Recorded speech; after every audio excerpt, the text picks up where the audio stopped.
వినాయకుడు మహాభారతాన్ని ఎక్కడ రచించాడు అంటే, వ్యాస భగవానుడు చెబుతుంటే వినాయకుడు ఘంటం ఎత్తకుండా మహాభారతాన్ని వ్రాసింది.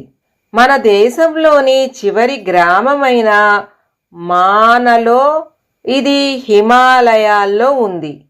జయకావ్యమనే మహాభారతాన్ని వినాయకుడు రాస్తుంటే ప్రక్కనే ప్రవహిస్తున్న సరస్వతీ నది తన పరుగులు ఉరుకుల శబ్దాల వల్ల అంతరాయం కలగకూడదని మౌనం వహించి ప్రవహిస్తుంది.